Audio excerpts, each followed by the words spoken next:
Another day with Mami A.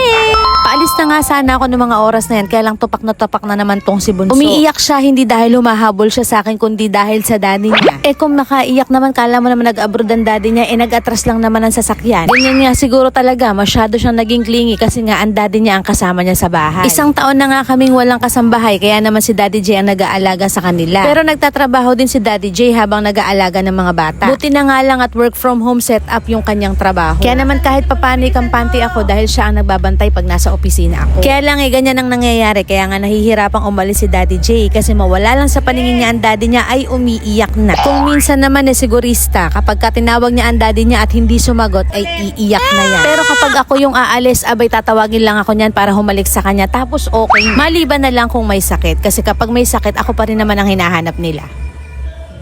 Wag nang umiyak ha, mamaya nandyan yung daddy mo.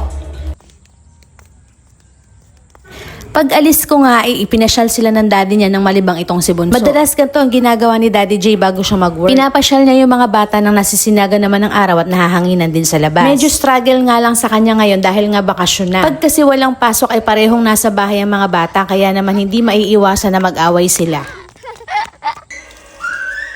After nilang mamasyal ay nagsimula na ang luto serye ng ating Daddy J. At ang ating menu for today ay sinigang na bangus sa bayabas. May pagkausi nga pala ang ating cook for today, kaya naman ang gusto niya nakahanda na ang lahat bago siya magsimulang magluto.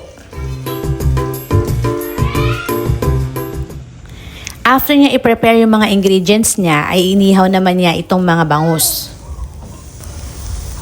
Mas gusto ni Daddy J yung ganito kaysa sa prito kasi nga ay tumataas ang kanyang kolesterol. Pati nga rin pala ako ay tumataas na ang kolesterol. Ganun siguro talaga at papunta na tayo sa 40. Magbababay na tayo sa 30. Nadadalas nga ang exposure ng ating Daddy J sa pagluluto. Sabi nga nung kasama ko sa trabaho, siya na lang daw kaya ang mag-vlog. Ako na lang daw ang taga-edit at taga-voice over. Shoutout nga pala sa kaibigan kong si Ethel. Nang dahil sa'yo ay nagdadalawang isip na ako kung paglulutuin ko pa si Daddy J bukas. Charing! Salamat sa support! Parang ang pangit pakinggan, no? Nakatapos na rin siyang mag-ihaw sa wakas. Dahil dyan ay magluluto na siya ng sinigang. Ay, sinigang na nga pala yung niluluto niya simula pa lang. Bali nagpakulo lang siya ng tubig na may sibuyas at saka bayabas. Hiniwalay ni Daddy J yung buto para makuha niya yung katas. Katas ng bayabas. Nililinaw ko lang. Very good na talaga tong si Daddy J. Ang dami mong natutunan sa akin. Pagkatapos na tinalbog na niya yung mga inihaw niyang bangus.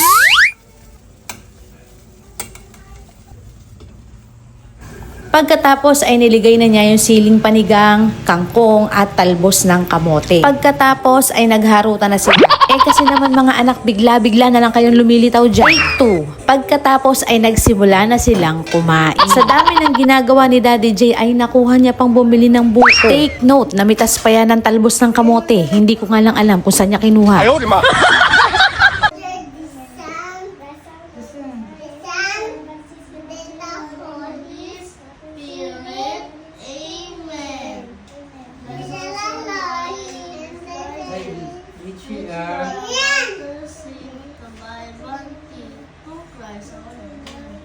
In the name of the Father, of the Son, of the Holy Spirit.